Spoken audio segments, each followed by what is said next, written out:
We're at the range today with a new product from Kel-Tec. It's called the CP33, and no, it's not a robot from Star Wars. It's a .22 long rifle handgun. Now, it's rather unconventional looking because of the overhang back here. It kind of reminds me of a Brochard pistol from the turn of the century, but it's a blowback .22 long rifle pistol that is really interesting for a number of different features. But primarily, its most defining feature, which truly makes it unique, is the quad stack polymer magazine that holds the .22 long rifle rounds. So that's where they get the 33 in the nomenclature, is from the 33 rounds it holds in its magazine. We'll talk more about the magazine and the features of the gun here in a few minutes, but first I want to open up the video by firing off a few rounds out of the CP33. Charging handle is like an AR-15 M16. Pull it to the rear, let it go, and you have an ambi safety, which you can access from either side, but you only have a slide stop slide release on the left hand side of the pistol, but there's your safety right there on the other side of the pistol. All right, so let's take that safety off and see if she shoots to point of aim with some Federal 40 grain .22 long rifle.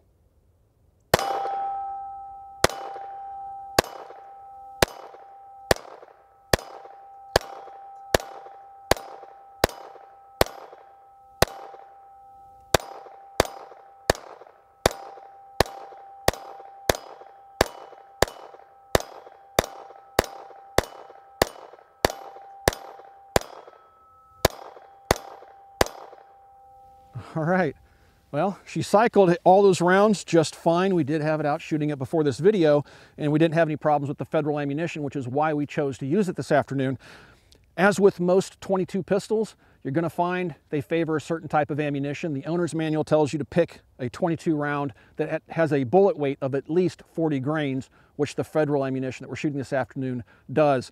We'd like to thank our friends over at Federal for the ammunition. They supply it to the channel, but if you'd like to pick some ammunition up for yourself, please swing by and check out twaywarehouse.com. Really good guys over there and great prices on ammunition. All right, so we're gonna talk more about the features of this little CP33 and yeah, fire off several hundred rounds this afternoon and see how she holds up. One of the things about the pistol that's trying, let's say, is loading the magazine.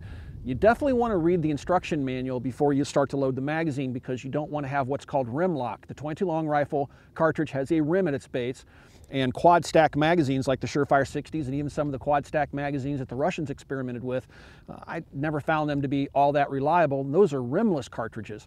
So the fact that Kel-Tec got this thing to work so well, seemingly, because I see a lot of people having good luck with the few reports of bad guns, it's quite the feat, and it's really cool to see.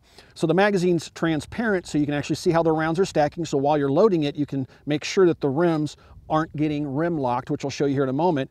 Plus you have holes cut in the side here, so you can actually get in there and try to reorient a round that might be incorrectly seated. Probably the easiest way to correct something like a rim lock situation would be to just let the gun malfunction and go ahead and clear the malfunction and then move on. So loading it, you want to start off putting the round right about here on the magazine and pushing it down and back. Now you'll notice it's not just a magazine, it's also a feed ramp. And so you just continue this process over and over again until you get a loaded magazine. With a little bit of practice, it's nothing more than just time consuming. It's not difficult to do.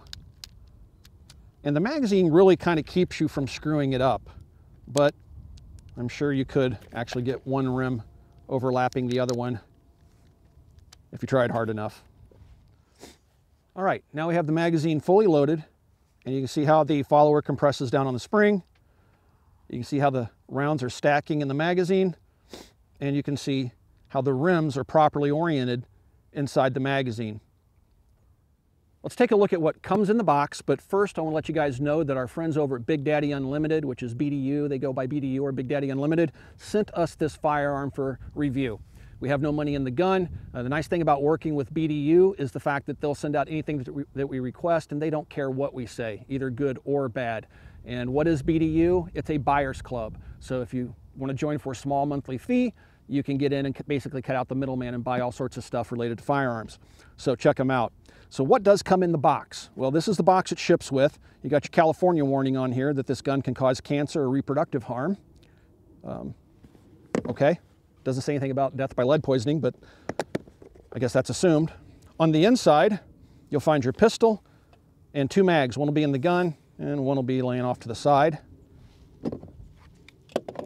Some wax paper there, a very good owner's manual that has extremely detailed instructions on how to do everything from load, shoot, and clean the firearm.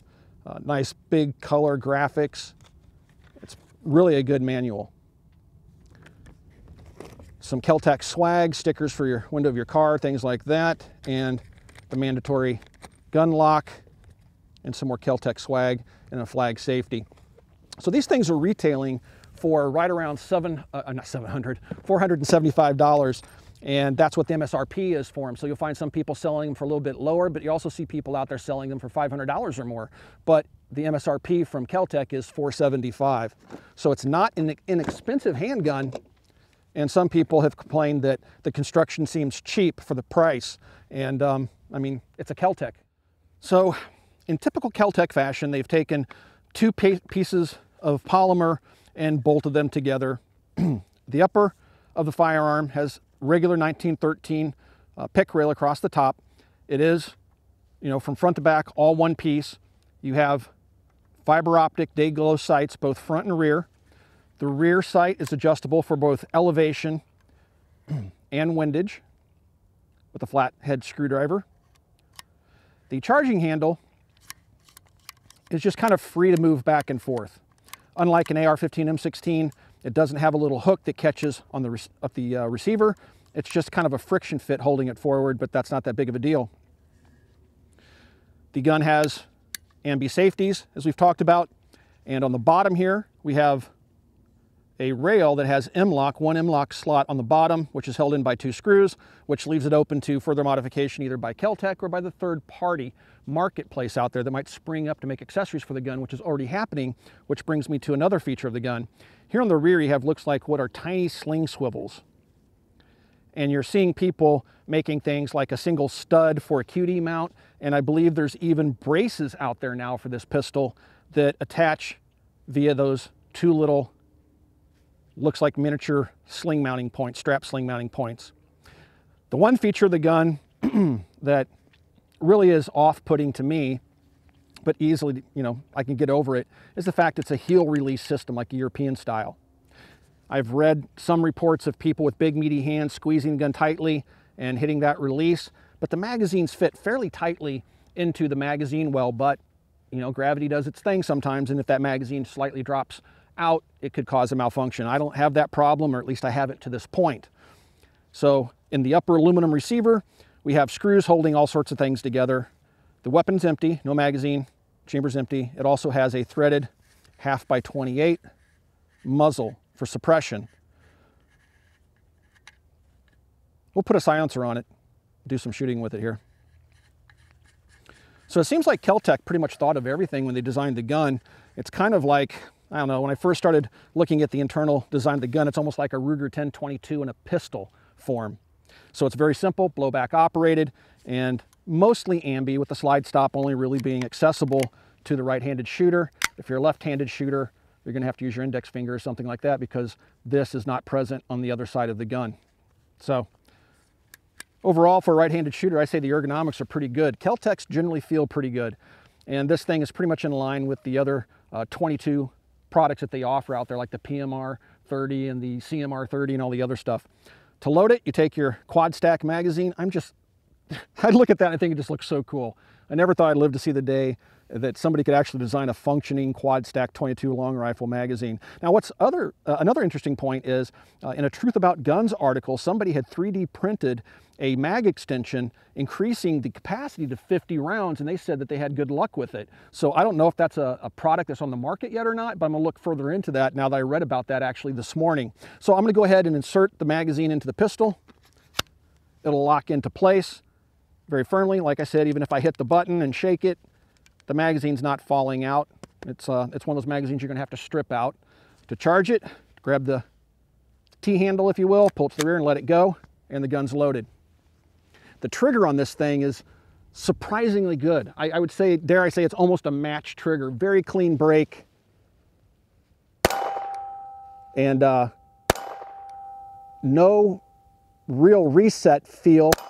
When you release the trigger going forward, you don't feel a tactile reset. But it's a very smooth pull and very light and crisp when it breaks. Yeah, I can kind of feel a little bit of a reset there. It just basically a little bit more resistance. Yep, there it is. So I can find it. It's just not a standard click type reset.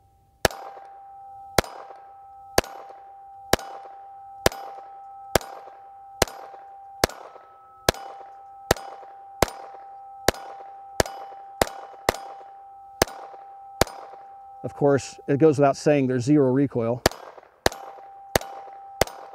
You'll actually get tired of holding your arms out shooting the thing because it holds so much ammunition. But yeah, those Federal rounds seem to work 100%. Now look how much friction there is with that magazine. So when I grab it and pull it down with my index finger on the front, there's friction the entire way. So it's not like, at least in the case of this gun, like the magazine's gonna fall out if you accidentally hit that heel release, at least for me.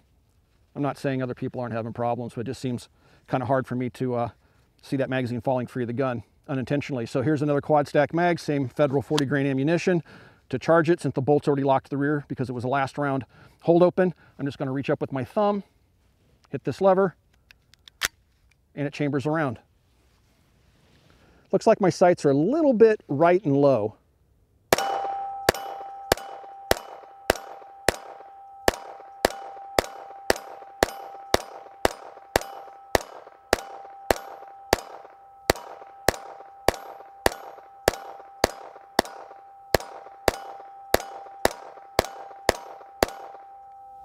All right. Yeah, I'm kind of getting used to feeling that bolt lock back. Yeah, sometimes I can feel it do it, and other times I'm just shooting and I can't feel it because I'm not paying attention. But that's because there's so little recoil. It's a very, very smooth shooting pistol.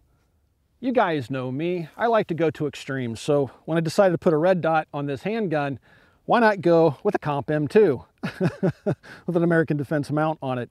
But seriously, you can put just about any red dot sight you would want to on here, from big to small, including something a little bit more practical for the handgun, something like an RMR Delta Point or a Holosun 507C or something like that. But anyway, we put this big heavy thing on here because if you go back in our video library several years, you'll find a video about the Vepr 12, and we discovered where you put the red dot sight on that top cover on its 1913 rail would determine whether or not the gun would cycle reliably or not. Now, I don't think we're going to run into that problem here, but we always thought that was rather curious and never could really quite figure that one out. I have not zeroed this red dot sight. I just put it on here for giggles, and let's see if it's even remotely on. Wow, that's weird.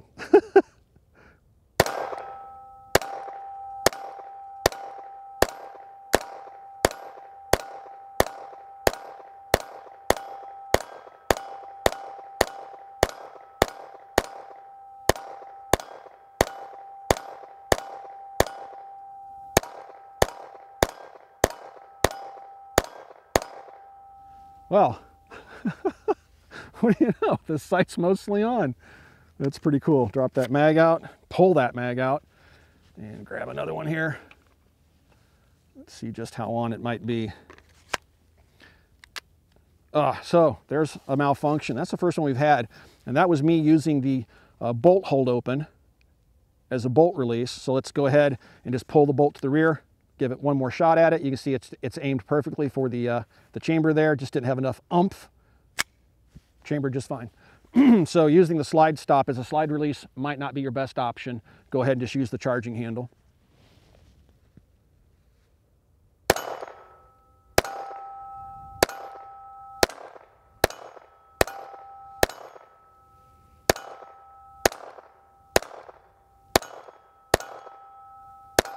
So with this red dot sight, I'm shooting just a little bit left.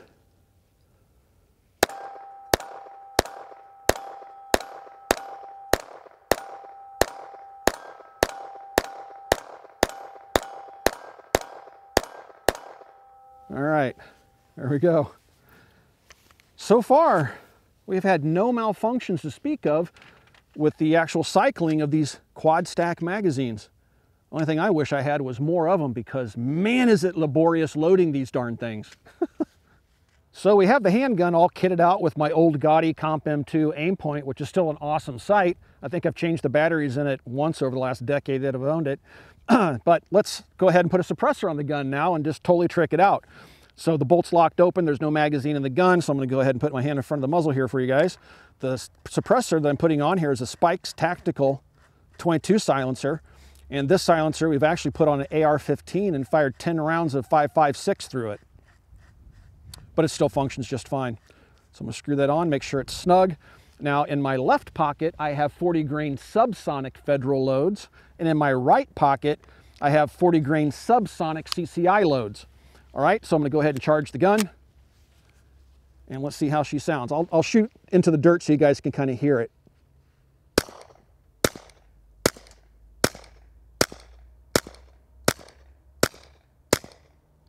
All right, we'll shoot some steel. It doesn't ring too much.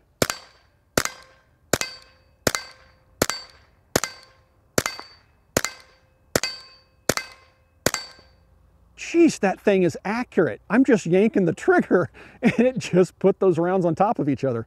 Back to the dirt. Some steel. And she locked open. So perfect function with the 40 grain supers. Let's try the subs now. They look just like the other ones, but these should be really quiet.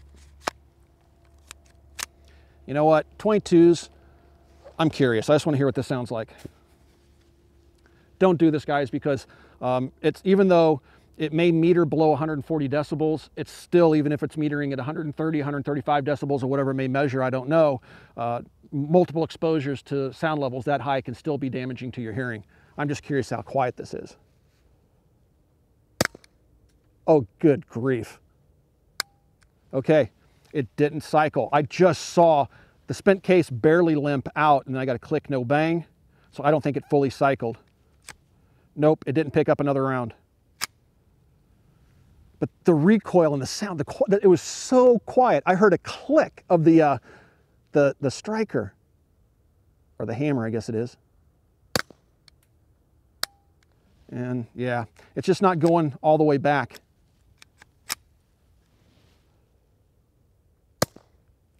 I mean, I have air guns that are louder. Now you can kind of see where the bolt's hanging up, okay?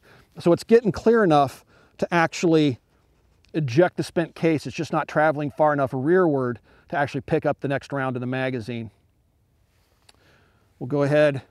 I'm gonna leave it in its malfunction state, remove this. I don't think that's gonna make a difference, but we'll give it a try. Maybe we'll put some oil on it next because it's a little gummy feeling. Didn't even reset the hammer on that one, but it did kick the empty out. Boy, that is really, that doesn't feel right.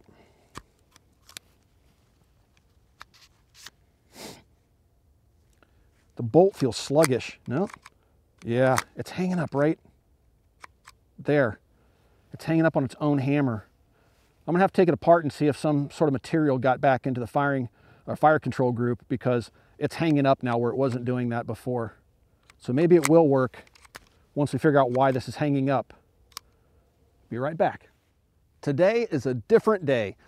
We went back to the Polaris, and in the field we tried to diagnose what was wrong with the CP33.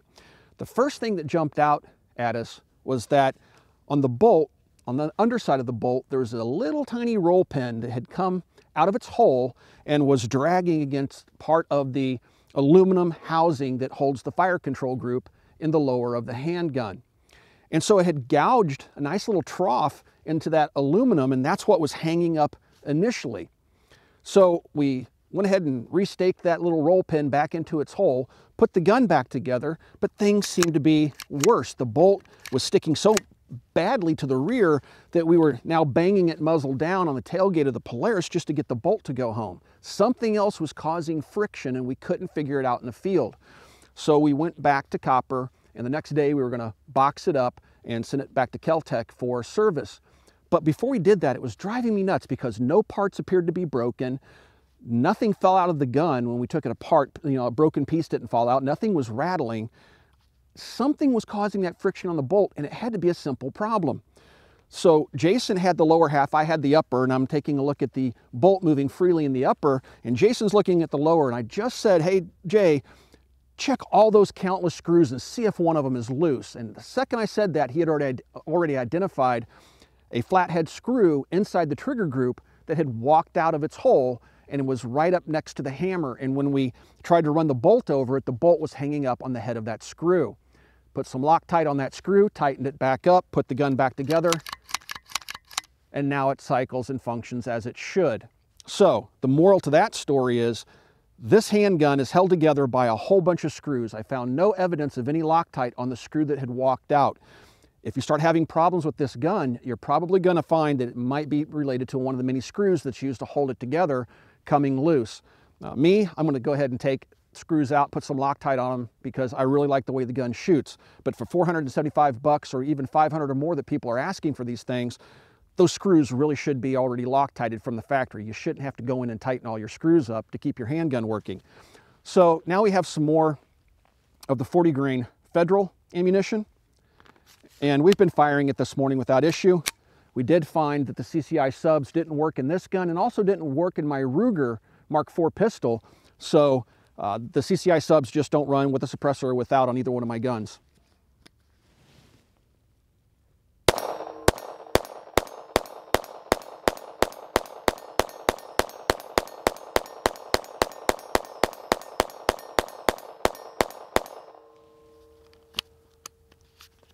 One mag down.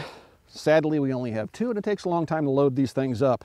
We've been out here in the cold all morning confirming function on this thing. Another 33 round magazine. I'm going to hit the bolt release. Chambered again. The friction is now gone.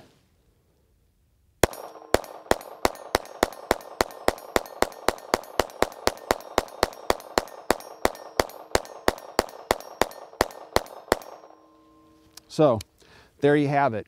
The gun's back to working just fine, and that kind of goes along with what I've seen other people on GunTube talking about. They're having really good luck with their pistols. As fate would have it, I had a screw that walked out and a pin that came out of its hole, and they conspired to brick my gun. But once resolved, it's now working. Do I think that's okay given the price? I've already said no. I think Kel-Tec should pay a little bit closer attention to the assembly of these firearms given how much they're asking for them. But aside from that, it's accurate, it's lightweight.